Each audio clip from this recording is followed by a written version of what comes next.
Ce shiur, ce cours est dédié pour l'élévation de l'âme de Pinchas ben Behia, Zichrono Livracha, de mémoire bénie. Alors la question de Israël. Comment ne pas perdre son identité dans une société judéo-chrétienne? Comment ne pas perdre son identité juive dans une société, civilisation judéo-chrétienne. Entendez le judéo déjà, parce que judéo-chrétien, c'est pas juif, d'accord, c'est autre chose. Quand un peuple juif qui est en exil physique doit-il agir pour éviter un exil spirituel, ça veut dire sa perte d'identité, qui amène à l'assimilation, parce que du moment que je ne suis plus juif, que je ne connais plus mon identité juive, spirituelle, donc aucune raison de ne pas me mêler aux non-juifs, donc qui amènera une perte physique du peuple, qui est d'ailleurs le lot du peuple d'Israël, car nous sommes aujourd'hui que 13 millions de juifs, environ, il y en a qui disent un peu plus, il y en a qui disent un peu moins. Il y a beaucoup de convertis à propos desquels on ne sait pas très bien comment statuer s'ils sont juifs ou pas, d'accord, beaucoup de conversions plus ou moins bidons dans le monde. Donc disons 13 millions. Or, les bouquins d'histoire disent qu'il y a 2000 ans, on représentait 8% de la population mondiale. 8%. 6 millions de juifs, 2 millions en terre d'Israël, 2 millions en Babylonie, 1 million en Égypte, 1 million dans tout le bassin méditerranéen. 6 millions. Donc au prorata, si aujourd'hui il y a 7 milliards d'habitants sur la planète Terre, 8% de 7 milliards, combien ça fait? 560 millions. Ce qui nous fait donc 560 millions, un peu plus qu'un demi-milliard. Tu aurais la Russie, la Chine, après Israël, après la Russie, après USA. D'accord, peut-être la deuxième population mondiale, peut-être les hindous, enfin voilà. On est le plus petit peuple du monde, peut-être, 13 millions. 13 millions. Comment ça se fait? Les massacres. Mais c'est quand même insuffisant. Comment de 560 millions, on arrive à 13 millions? Alors disons qu'il y a eu le massacre à Shoah, 6 millions. Ça nous fait 554 millions. Allez, combien t'as encore de massacres durant l'histoire? T'arrives pas à 10 millions en plus. Mais même admettons tous ceux qui ont été massacrés et les enfants qu'ils auraient dû avoir et qui n'ont pas eu. Je te donne en cadeau 100 millions. Reste 460 millions qui manquent. Où sont-ils passés? Assimilés, ils distribuent. Assimilés. Non, parce que je parle d'il y a 2000 ans. 10 tribus, ça date d'il y a 2600 ans, 2700 ans, d'accord, les 10 tribus. Il y a 2000 ans, donc à l'époque de l'Empire romain, comme ça dit le bouquin d'histoire, on représentait 8% de la population mondiale. Donc on aurait dû être au prorata aujourd'hui, proportionnellement, 560 millions. Nous sommes que 13 millions. 100 millions, on donne cadeau ceux qui ont été massacrés, leurs enfants qu'ils auraient dû avoir et qui n'ont pas eu. Reste 460 millions qui manquent. Comment sommes-nous arrivés à ça? Et ça, il faut comprendre, parce que c'est extrêmement grave. Pourquoi c'est grave? Parce que un juif se sent juif dans la mesure où il fait partie d'un peuple dont il veut la pérennité, la continuité. Or, on voit qu'il y a ici un certain, qu'on va définir tout de suite, l'assimilation, d'accord, un certain ennemi qui fait des ravages. Pire que les massacres. Pire que les massacres. Comprenez, ça veut dire, c'est beaucoup. 500, donc on met 460, moins 13, ça fait, on a 447 millions de juifs disparus dans les bras de Christine, ou de Fatima, ou de Christy, ça dépend où on est, ou de Tatiana, ou de Christian, Boris, Ahmed et John, d'accord? Peu importe. L'assimilation se fait dans les deux sens, parce que même si la femme se met avec un non-juif, vous me direz les enfants sont juifs, mais les petits-enfants, ils sont plus juifs, d'accord? Petits-enfants, ça part en cacahuète. Il y a un seul moyen de tenir, celui qui a fait ses preuves. Peut-être pour bien comprendre ce moyen, on va montrer un peu... c'est un cours que j'ai déjà fait souvent, mais c'est important de comprendre et de bien comprendre ça, parce que ça nous concerne terriblement. Ça nous concerne terriblement. Chacun est certain qu'il est juif, il est fier de l'être, et qui va pouvoir donner cela en héritage à ses enfants. Cette fierté d'être juif, ce désir de rester juif. Et on voit que ça ne marche pas. Regardez. Bon, j'ai souvent fait ce sondage, on va le refaire ici dans la salle. Qui dans la salle, son arrière-grand-père, était-il Mechalel Shabbat, profaner le Shabbat? Qui a eu la main? Ashkenaz. D'accord? Toi aussi? 2. Donc une très grande minorité dans la salle. Qui dans la salle maintenant, dans sa famille, tout le monde ne fréquente que des juifs ou des juifs. Mariage, concubinage, copains, copines, d'accord? Qu'entre juifs. Combien? Une personne. 2 peut-être. Tu lèves la main ou pas? Moi, je sais pas pourquoi Dans ta famille, oncle, tante, cousin, parents, frères, sœurs, tout le monde fréquente que des juifs. Ah non. Non. Donc une personne. Donc on voit que c'est une perte terrible. La majorité de la salle, l'arrière-grand-père était super pratiquant. La majorité de la salle, écrasante, d'accord? Une fois que j'ai fait une conférence, il y avait 500 personnes. 500 personnes. J'ai demandé, dans ta ville, j'ai demandé qui dans la salle, l'arrière-grand-père était non pratiquant, c'est pas Shabbat. Aucune main s'est levée. Tous étaient des descendants de pratiquants, tous marocains, nord-africains, comme ça. Qui dans la salle, tout le monde, c'est des mariages entre juifs, concubinage qu'entre juifs. Aucun n'a levé la main. C'est terrible. C'est-à-dire que dans chaque famille, il y a déjà une personne. Bien que l'arrière-grand-père était religieux, il y a déjà une partie qui est partie. Mais est-ce que vous dites c'est récent? Parce qu'à ce moment-là, au cours de l'histoire, il doit y avoir des périodes comme ça, sinon il y aurait beaucoup plus. C'est pas récent. C'est hélas pas récent du tout. Tu prends en Espagne, les juifs d'Espagne, tu prends de tout temps il y a eu. De tout temps. De tout temps il y a eu. Peut-être des périodes où c'était plus accentué, moins accentué. Depuis la Révolution française, c'est l'hécatombe. Napoléon, l'hécatombe, d'accord? Ça a commencé en France, après ça s'est éparpillé. Dans tous les endroits où on a émancipé les Juifs, il y a une grande assimilation. Mais avant aussi, en Espagne, c'est connu qu'il y avait beaucoup de mariages avec non-juifs. Comment ça se fait? C'est ça qu'il faut comprendre. Que l'arrière-grand-père, il est religieux, il est pratiquant, il transmet à ses enfants, et pour finir à l'artifice avec une goya. Comment ça se fait? Alors j'ai fait ce cours-là souvent, je vais le refaire ici, désolé pour ceux qui connaissent, d'accord? L'arrière-grand-père, il quitte son Maroc natal, Tunisie natale ou Pologne natale. Et monte, à l'époque on ne monte pas en Israël, on monte en France, à Paris, rue des Rosiers, ou d'accord, à l'époque, quartier juif de Paris. Et il pratique. Mais la pratique en France est un peu différente qu'au Maroc. Shabbat, on ne peut pas porter à l'extérieur. Au Maroc, on portait. Pourquoi? Parce qu'il y avait la muraille, le Mela, une muraille qui entourait la ville, on pouvait porter. Là, on ne peut pas porter.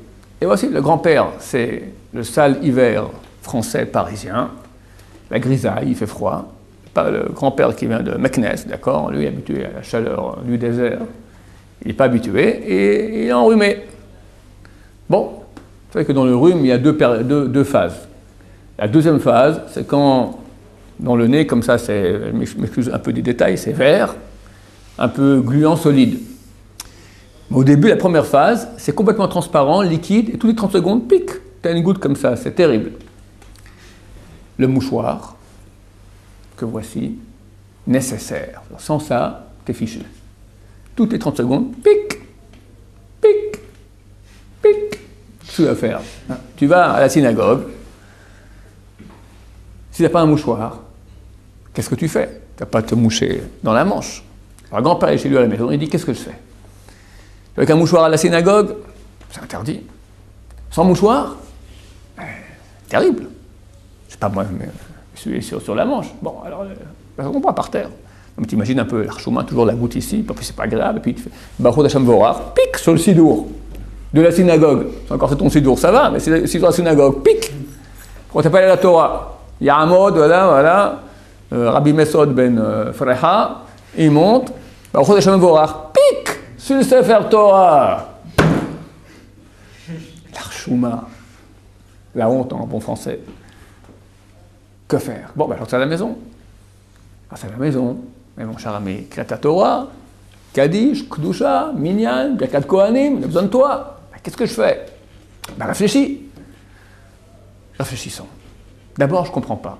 C'est pas si grave de porter un mouchoir dans la poche. Je n'ai pas porté une valise. Je n'ai pas allumé le feu. Et puis au Maroc, on portait. Gros bêta, on t'a dit, c'est parce qu'il y avait le Mélar. Ouais, mais quand même, qu'est-ce que ça fait qu'il y a une muraille aussi? Mais Paris, il y a plein. Il y a aussi une muraille à Paris quelque part. Non.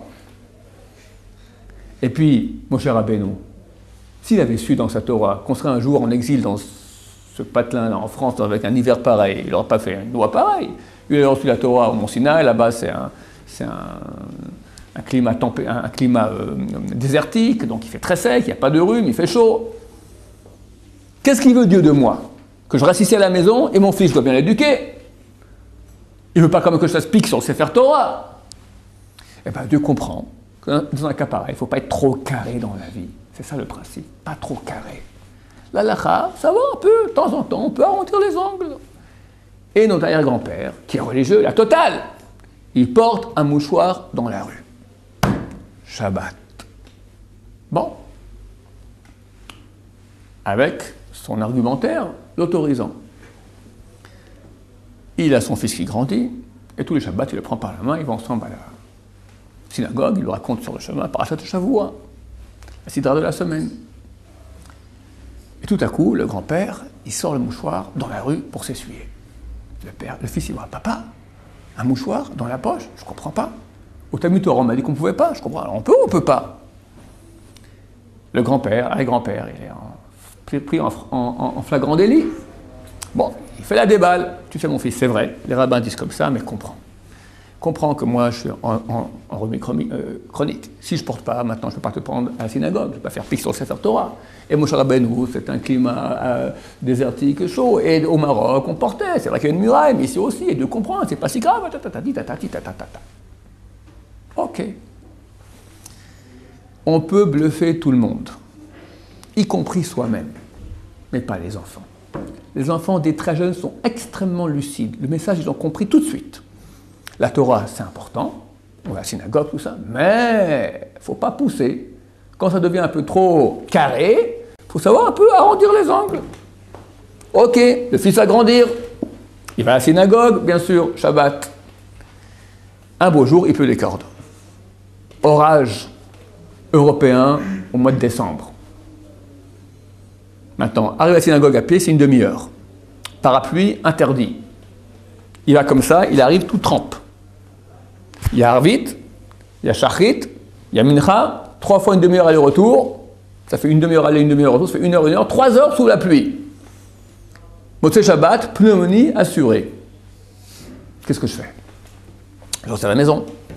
Mon cher ami, Kdusha, si tout le monde fait comme toi, il n'y aura pas de Minyan. Kdusha, Kaddish, Minyan, Kriyat Torah, qu'est-ce qu'on fait?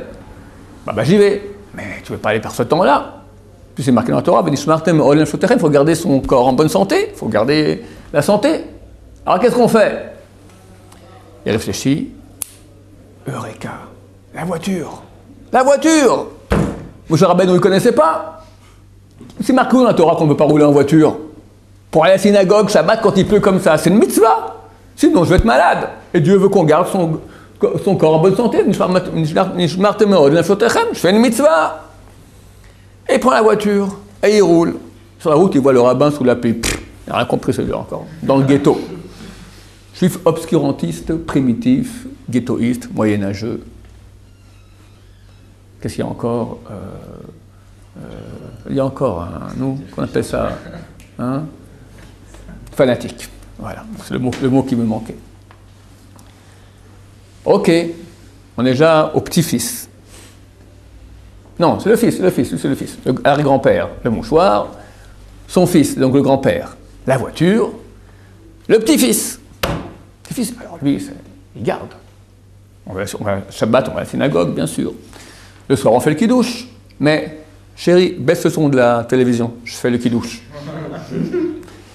Shabbat d'hiver, quand ça rentre tôt, ça rentre à 4 heures, Sa femme finit le travail à 3h30, elle court comme une folle, elle arrive après Shabbat, mais on ne va pas passer un Shabbat sans allumer les bougies de Shabbat. Elle allume les bougies de Shabbat, après l'entrée de Shabbat. Passer un Shabbat sans bougie, c'est pas shabbatique. Alors on regarde des choses super, super essentielles. Le kiddush, l'ambiance sabbatique à la maison, samedi après-midi, shopping, samedi soir, en boîte, mange cachère, oui à la maison, dehors, toutes les variantes, McDo fish, McDo pas fish, McDo do, d'accord, je sais pas, tout. La Goya, on touche pas trop, mais alors en été, on va en Israël, là on se défoule. Netanya, Elat, Ashdod, en croyant que c'est des juifs. Mon cher ami, ça a eu été aujourd'hui, ils ont fait l'importation. T'as Tatiana, Natacha, tout ce que tu veux ici aujourd'hui. Et les femmes aussi, il y a beaucoup d'autochtones de la région là qui ont l'air juifs comme un autre. Et ils ne sont pas juifs. Et elles tombent, elles s'amouragent 30 000 femmes juives israéliennes ici avec des autochtones de la région. Tout gentil, tout bien avant le mariage. Après le mariage, je ne te dis pas. Bon, c'est un autre sujet. Qu'est-ce qu'on garde le soir de Pessah? On va tous en voiture pendant Pessah au Seder familial. On est supersionniste. Tzahal. Rosh Hashanah, synagogue, shofar. Kippour, pas question de manger. Hanouka, on allume les bougies. Qu'est-ce qu'il reste? Bar mitzvah, mariage, enterrement, lo alechem. Shavuot, ça n'existe presque pas. Tisha B'Av, on n'en parle même pas. Alors, Tisha B'Av, en plein qu'on est au bord de la mer, qui se souvient de Tisha B'Av? Purim, vaguement. C'est encore, je ne sais même pas. Peut-être, ouais. On fait une soirée dansante. La soirée dansante de l'année, Purim. Quoi Soukot? Il faut Soukot. Et on fait le Nouvel An. Et bien sûr, Nouvel An, tout ça, bien sûr, bien sûr. Le gueuleton, comme ça ils appellent ça.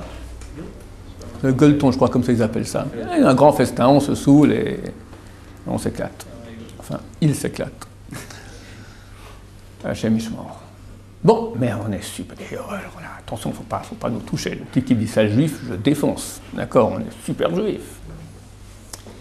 L'arrière-petit-fils, il va à la fac.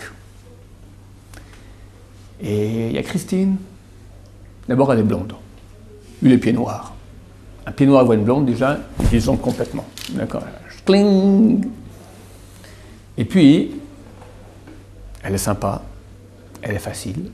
Les juives, elles sont casse-pieds. C'est vrai, mais ce qu'elles veulent. Oui, non, et puis, le caractère. Et c'est pour s'amuser au début. On s'amuse 6 mois, 1 an, 2 ans, 3 ans. On ne peut plus s'arrêter de s'amuser. Et un beau jour, petit-fils, papa et maman, Christine et moi, une bonne nouvelle à vous annoncer. Quoi? On va se marier. Mais mon fils, mais quoi papa? Mais elle n'est pas juive. Mais papa, je comprends pas quoi. C'est un singe. Tu la connais. Elle est bien. Tu veux mon bonheur. Je suis heureux avec elle. Sarah Léa, j'ai essayé, elles sont casse-pieds, elles sont dures. Elle m'a raconté, Christine. Elle est venue à la synagogue, elle a tellement aimé, elle trouvait ça tellement solennel. Elle a pris le sidour, c'est pas encore très bien comment on lit à l'envers, à l'endroit. Au moins, elle essayait de lire, elle n'entendait rien, et avec Rachel et Léa qui papotaient du Lachon Hara toute la journée, toute la prière. T'as vu lui, tatati, tatata. Elle au moins essaie de prier. Tu veux une qui fait de la Lachon Hara ou une qui est authentique? La Brit Mila des enfants goy qu'on aura avec Christine, elle a accepté, on fera la Brit Mila. D'ailleurs, j'ai trouvé un rabbin, je lui ai mis $2000 et voilà, trempé au mikvé, c'est bon. Tu pourras dire à tout le monde qu'elle est juive. Israël, elle a adoré. Ah, j'ai oublié de dire les choses super importantes qu'on garde, ça c'est les dernières choses. Ça c'est le plus important dans notre culture, c'est quoi? La culture culinaire. La daf, koussous boulette pour les Tunisiens, gefilte fish pour nos frères ashkénazes, etc. Pkeila pour les Tunisiens aussi. Et ça, Christine ne dit pas à maman, papa. Elle sera jalouse, mais Christine fait mieux la daf que maman. Donc même ça, je l'aurai. Au nom de quoi le père va-t-il dire non au petit-fils, à son fils? Au nom de quoi? Ce que tu fais, papa, Kiddush, Israël, Brit Mila, tout cool comme ça, elle le fera aussi. Je suis heureux avec elle. Tu comprends que ça pèse pas lourd. Ce que le père a fait, le fils fera aussi. Simplement, lui, c'est avec une juive, lui, avec une goya. Et c'est comme ça que 447 millions de juifs sont partis, ont quitté le peuple juif. Il y a eu, j'ai cité ça souvent ici aussi, dernièrement, ils ont fait un sondage, une étude sociologique en Amérique, ils ont pris 5 communautés juives, libéraux, laïcs, conservatifs, semi-orthodoxes, donc modernes orthodoxes et orthodoxes. Ils ont pris 100 familles, non, 100 personnes, et regardez sur 150 ans, qu'est-ce qui se passe. Les 3 premiers, laïcs, libéraux, conservatifs, après 150 ans, il reste ces 100 personnes entre 3 et 13 juifs. Entre 3 et 13 juifs. Tout le reste sont goy. Terminé. Terminé. Je ne parle pas de 6 millions de juifs morts dans la Shoah. Je parle de 447 millions de juifs morts dans les bras d'une non-juive. Vous direz c'est beaucoup moins violent. C'est vrai, c'est violent. C'est beaucoup moins violent. Mais regarde les résultats. 440 millions disparus. Dans les semi-orthodoxes, modernes orthodoxes, de 100 familles, ils arrivent à 350, de 100 personnes, au bout de 150 ans, ils arrivent à 350 juifs. Et chez les orthodoxes, ils arrivent de 100 personnes à 2700, fois 7 fois et demi plus que les modernes orthodoxes. Orthodoxe, c'est comme les Mizrahi, le Datiloum ici en Israël. C'est-à-dire, religieux, il ne faut pas pousser. En gros. C'est-à-dire, Datiloum, c'est beaucoup plus. C'est beaucoup, c'est très... Mais en 2 mots, dans le message, c'est un message qui se dit plus cool, plus ouvert, plus moderne, plus laxiste, plus arrondir les angles. Ils sont multipliés. Mais 300, 7 fois moins, 7 fois et demi moins, ça veut dire que c'est énorme. Ils ont une perte de 2300. Sur les orthodoxes, ils ont 2700, ils ont une perte de 2300. C'est énorme, énorme. C'est pas une perte, c'est une non-production. C'est une perte quand même. Ils sont passés où? Il n'y a pas eu, c'est pas une perte. Une perte, c'est quelque chose mais non, qui est là et qui a disparu. Non, non, ils ont eu des enfants qui sont mariés avec des non-juifs. Ah, ils ont eu quand même. Bien sûr. Mais pourquoi cette tension de réussir à rester juif presque? Attends, ça on va en parler après. Maintenant, qui est responsable de ça?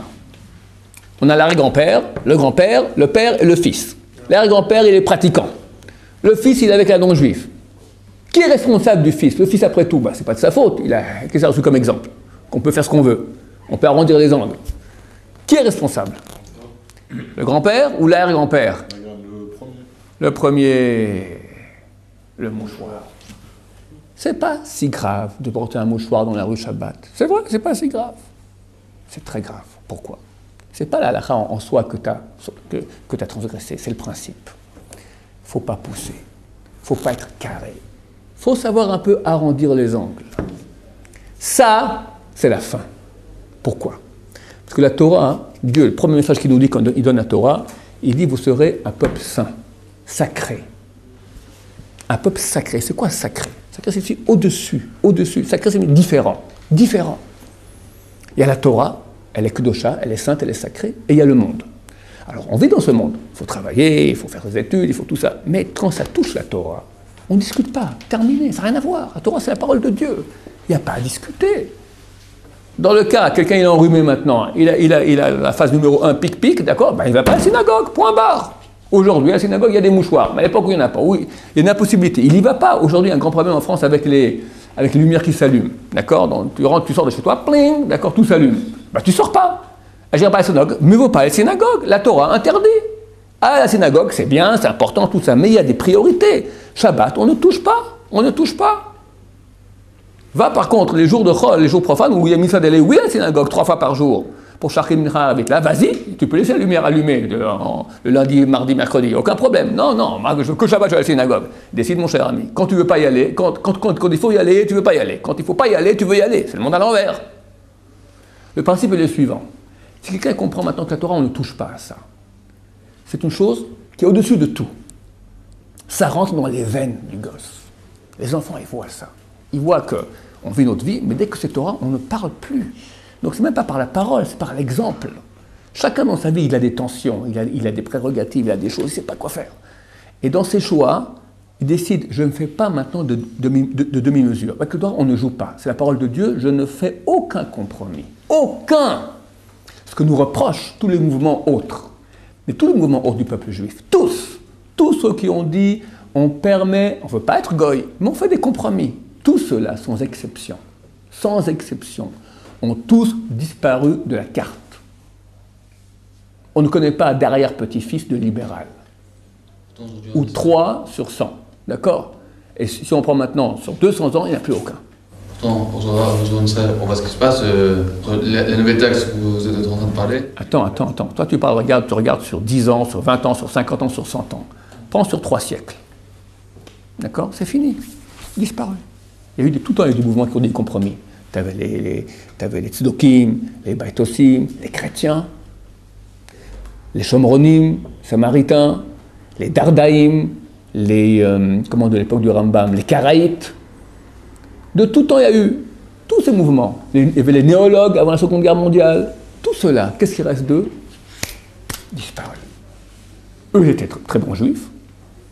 Enfin, des très bons juifs de compromis. Leurs fils ont fait un compromis du compromis. Un fils un compromis du compromis. Et là, après la Goya, terminé, c'est comme ça. Chacun enlève une moitié. Fini. Quel exemple tu donnes? Et ça nous concerne, messieurs. Si nous, maintenant, on va prendre notre vie de faire des compromis, nos enfants feront un compromis du compromis. Et dites pas, il y a des Baalei Tchouva. Il y en a 1 sur 1000. Il y en a qui reviennent. Les parents font des compromis, le gosse, il revient, il devient super orthodoxe. Bon, c'est une bracha, c'est une bénédiction, mais qui peut miser là-dessus? Nous, on doit mettre de notre côté toutes les chances de réussir. Et c'est clair que lorsque tu donnes une éducation qui est droite à ton fils, tu dis à ton fils, la Torah est importante, et regarde, je me comporte en fonction de cela. Je ne suis pas un menteur de mon comportement. Quand la Torah dit une chose, je ne joue pas. On doit faire une bracha, je fais la bracha comme il faut bien. On va faire une prière, je fais la prière. Je suis fatigué, j'y vais quand même. Je vais raconter une fois, j'ai raconté, je ne sais plus si j'ai raconté ça ici. Le Rav Zilberstein raconte cela, c'est le gendre du Rav Eliashiv. C'est le rabbin du quartier Ramat El Hanan, près de Bnei Brak. Il raconte qu'il donne un cours tous les soirs à un groupe de personnes qui travaillent le jour, et le soir, ils viennent étudier une page de Gemara. Puis un nouveau qui est venu un beau jour, il ouvre sa Gemara, après 5 minutes, il s'endort. Pas qu'il s'endort comme ça, au bout d'un moment, carrément, il se pose sur la table, et d'accord? Bon, il vient d'arriver, on ne va pas le déranger. 1 semaine, 2 semaines, 1 mois, 2 mois, 1 an, 3 mois, 1 an et demi, 2 ans. 2 ans, tous les jours. Il vient, pendant 2 heures, il dort, on finit le cours, il part à la maison. Au bout de 2 ans, le Rav il a dit, écoute mon cher, mais je peux te parler après le shiur? Oui. Je ne comprends pas. Tu es fatigué, n'est-ce pas? Je vois que tu dors. Oui, je suis crevé. Pourquoi tu viens? Dors chez toi, tu as un oreiller, hein, tu seras beaucoup mieux qu'ici, dormir sur la table. Moi, ça ne me dérange pas, mais c'est un peu dommage, quoi. Tu seras mieux chez toi. Monsieur, je veux que mes fils apprennent c'est quoi l'investissement qu'on fait pour la Torah. Mes enfants voient que je suis fatigué et je sors tous les soirs à mon shiur de Torah. Je veux qu'ils voient cela. C'est vrai que je ne tiens pas le coup, je m'endors. Je ne tiens pas le coup. Mais au moins, mes enfants vont voir. Un exemple de quelqu'un, regarde, c'est pas facile pendant 2 ans de dormir sur une table, d'accord? Mais quand on donne l'exemple juste à ses enfants, ben ils voient. C'est vrai que l'enfant a un libre choix, un beau jour il pourra aussi lui décider de faire des compromis. Mais au moins, mon rôle, je l'ai fait, je ne suis pas responsable. Mon rôle a été que j'ai donné une éducation juste, cohérente, disant que la Torah est importante, c'est la parole de Dieu, et montrant cela. Mais quelqu'un qui dit la parole vient, c'est la parole de Dieu de la Torah, et je fais tout le contraire. Le gosse, il comprend très bien, c'est de la blague. Tu me dis, c'est de la blague. Il dira, je ne crois plus en Dieu. Comment t'oses? Dieu nous préserve d'une chose pareille. Comment tu ne crois plus en Dieu? Mais qu'est-ce que tu me montres comme exemple, papa, maman? Vous croyez en Dieu, vous? Comment vous parlez à la Shonara? Comment vous faites votre Shabbat? C'est tout parle de business. C'est quoi ta synagogue? Quand tu viens, tu parles à la synagogue sans cesse, la Torah l'interdit. C'est quoi ta prière? C'est une blague? Brrr, brrr, brrr, brrr. Après, rigoler avec ton voisin. Le gosse, il comprend. Je ne comprends pas pourquoi je dois aller m'enquiquiner 3 heures à une synagogue pour parler avec les copains, faire soi-disant une prière. C'est de la blague. Christine, c'est vachement plus sympa. Et il a raison. Il a raison. L'exemple que tu donnes, il est tronqué. Il ne veut pas être mon tort. Il est juste. Alors, c'est vrai qu'il a attaché au peuple juif. Il fera encore un peu. Mais le gosse, son gosse à lui, il est encore moins attaché. Il est un peu attaché, mais moins attaché. Et quand on lui dit la Goya, c'est interdit, il dit ok, mais regarde, t'as vu la tête de la Goya?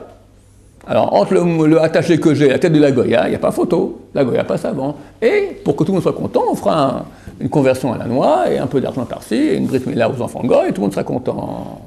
Et c'est ça qui a fait que durant 2000 ans, dans nos exils, dans la civilisation judéo-chrétienne, on est devenus des chrétiens. C'est qu'on a quitté la Torah, d'accord? On a oublié le judéo. Le seul moyen de tenir le judéo, c'est se renforcer dans la pratique et l'étude de la Torah. Pour qu'une pratique soit intelligente, cohérente, faite avec... C'est très fin la Torah, c'est très beau, c'est très grand, il faut aussi la connaissance. Sans connaissance, on est bête. C'est comme quelqu'un qui roule en Ferrari et non, Ferrari, c'est pas un bon exemple. Quelqu'un, je sais pas, tu lui mets dans les mains une fusée, d'accord, et il ne sait pas comment aller. Alors il sait vaguement tenir le cap, mais toutes les potentialités, il ne va pas les réaliser. Pour pouvoir donner un bon exemple de Torah, il faut de la connaissance. Savoir quand on peut faire, quand on ne peut pas faire, pourquoi les enfants posent des questions, avoir les bonnes réponses. Quand on donne un exemple cohérent, intelligent, bon de la Torah, que tu es quelqu'un qui fonctionne d'après les lois de la Torah aussi au niveau humain, que tu es à l'image de Dieu, tu ne t'énerves pas, tu es gentil, tu expliques, tu es bon, tu veux aider. Les enfants, ils vont être bons, et ils voient ça, ils deviennent amoureux de Dieu, ils veulent eux aussi, à l'exemple de leurs parents, des gens bons, des gens qui font le bien. Mais si tu fais tout le contraire, tu manges cachère et tu magouilles. Alors qu'est-ce que tu montres à tes enfants? La Torah dit qu'on ne peut pas magouiller, moi je magouille. Pourquoi? Tu as vu combien je peux gagner. Moi, manger cachère, je peux. Ça ne coûte pas trop cher. Et encore des fois, oui, cachère, oui, ça non. Ça oui, ça non. Le porc, non, mais la viande pas cachère, oui. Quelle différence entre les deux? Il n'y en a aucune. La chastrik, il n'y a aucune différence entre les deux. Tous ces compromis qui sont tordus. Tu gaves ton gosse de notions tordues. Qu'est-ce que tu veux qu'il sorte de lui autre chose que cela? Oui. Deux questions. Oui. Est-ce qu'on peut faire quelqu'un qui est dans l'erreur, comme vous avez dit, comme vous avez décrit aujourd'hui, est-ce qu'une fois qu'il a écouté ce cours-là, il veut faire tchouva, il veut avancer, il veut changer? Est-ce qu'il peut faire des compromis, mais dans le bien vers je mange plus le porc, je mange la viande pas cachère. Dans un mois, je mangerai la viande peut-être cachère. Est-ce qu'il peut faire ce genre de compromis? Réponse, c'est très délicat. Oui, mais il ne faut pas être menteur. Par exemple, moi j'ai mon oncle, il prend la voiture pour aller... J'ai bien compris. J'ai bien compris. J'ai bien compris. Non. Alors prendre la voiture Shabbat pour la synagogue, en aucun cas. C'est-à-dire, si lui, ça lui donne envie, non. Ça lui donne envie de faire tchouva. Peut-être que dans un mois, écoute, il va plus prendre la voiture. Peut-être, je ne sais pas. Je vais te dire. Ta question est très délicate. Le critère est le suivant. Si c'est émet, c'est une chose qui est vraie, authentique, juste, alors il faut croire que Dieu accepte cela. Bien qu'on fasse des péchés en attendant, il faut croire que Dieu accepte parce que Dieu, il est émet, il est juste et authentique. Mais si maintenant c'est de la combine qu'on fait, si vraiment de façon la plus honnête qui puisse, je ne peux pas faire autrement, parce que je ne veux pas arriver d'un coup à tout, et je fais par palier, c'est vraiment pour arriver sincèrement à tout, je pense que ça va. Mais si c'est pour ne pas aller trouver parce qu'on est paresseux, parce qu'on ne veut pas arriver au but, et on dit oui, un jour j'arriverai, Dieu voit qui est menteur et qui est... La même personne qui fait une chose peut être vraie pour lui et fausse pour l'autre. C'est très délicat comme réponse, parce qu'on peut apprendre de cela que c'est permis, alors que si on est un menteur, alors au contraire, c'est le pire des choses. Il y a une Gemara dans Traité de Betsa, page 17, elle parle d'un cas, c'est trop compliqué à expliquer maintenant, mais elle parle d'un cas où quelqu'un a fait une chose qui n'est pas valable. Il a fait un plat de façon... un plat. Est-ce qu'on peut manger le plat, oui ou non? Alors, la Gemara, elle donne un exemple. Quelqu'un maintenant qui a fait exprès de faire l'interdit, et on dit que le plat, il est permis à l'autorisation. Est-ce que, vu que c'est permis, est-ce qu'on peut aussi croire que quelqu'un qui a fait maintenant, il a fait une combine, il a fait semblant. Il a fait un truc, c'est comme si. Il n'a pas dit je vais faire exprès l'interdit, je vais faire comme si c'est permis, mais en fait il fait un interdit. Mais il le maquille de comme si. La Gemara dit si je t'ai autorisé de faire celui qui a fait exprès le mal, je t'ai autorisé de manger le plat, je ne veux pas dire que je t'autorise maintenant celui qui a fait comme si, le comme si est beaucoup plus grave. Le comme si est plus grave que celui quelqu'un qui décide de faire le mal. C'est moins grave que celui qui fait le mal camouflé en bien. Et Rashi explique, donne 3 raisons pour cela. Première, parce que d'abord il se dit je n'ai pas fait de mal, parce que c'est camouflé en bien, donc il ne fait pas de tchouva. Deuxièmement, les autres apprennent de lui, parce que s'il fait le mal, les gens disent il fait le mal, je ne vais pas faire comme lui, mais s'il fait le bien, c'est maquillé. Bon, c'est un mal pour un bien. Venir en voiture, par exemple, à la synagogue Shabbat, voilà, c'est du genre, je fais une mitzvah, c'est bien, c'est pas bien, mais c'est bien, d'accord? Les gens peuvent dire, oh, ben lui il fait, moi aussi je fais, d'accord? Troisième chose, dit Rashi, il déracine la Torah. Si tu vas pas à la synagogue, alors c'est clair qu'il n'y a plus rien. On comprend c'est ou la Torah, la synagogue, ou pas de synagogue. Mais là, si on vient en synagogue en voiture, je permets maintenant de faire une nouvelle Torah, dont les gens pourront prendre un exemple, et je vais dessiner la vraie Torah, qui interdit de venir en voiture. Shabbat à la synagogue. Donc, le fait de faire à moitié, il est très périlleux. Pour quelqu'un qui est dans une quête sincère, de se rapprocher de Dieu vraiment, alors on peut le dire, on ne peut pas tout faire à la fois. Alors on fermera les yeux, on ne peut pas dire c'est autorisé, mais on peut comprendre. Et rapidement, il faudra qu'il arrive à la totale. Le but doit être la totale. On n'est pas des menteurs. Dieu, il est vérité. Vérité, presque vrai égale faux. Et le presque vrai, il est beaucoup plus grave qu'un complètement faux. Un complètement faux, c'est clair, c'est pas ça. Un presque vrai, c'est beaucoup plus pernicieux, beaucoup plus sournois qu'un vrai total. Et nous sommes ceux qui ont tenu, on va finir avec cela, pour ta question, tenir, ça veut dire être dans l'éternité. Éternité, c'est ce qui est vrai. Le mensonge, avec Mara dit dans Shabbat page 104, le mensonge ne tient pas longtemps. Tous les mensonges disparaissent. La vérité, elle tient. Elle est éternelle. Celui qui est dans le mensonge, il ne pourra pas avoir une descendance juive. Nous sommes plus que 13 millions. Après, c'est sur 2000 ans, sur 3500 ans, on aurait beaucoup plus. C'est rien de rien. Qui a tenu? C'est un millième du peuple. Alors, on était 1000 au début, on n'est plus qu'un qui est arrivé. On est dans ce peloton de tête là. On veut que nos enfants aussi continuent. Grâce à quoi? Une seule chose. Vrai. Total. Total. Total. Ça coûte cher. C'est dur. C'est dur. Mais Dieu, il te dit en deux mots. Ou tu le branches avec moi, ou tu le branches avec ton temps. Tu dis, Dieu, c'est trop dur ta Torah. On vit avec son temps.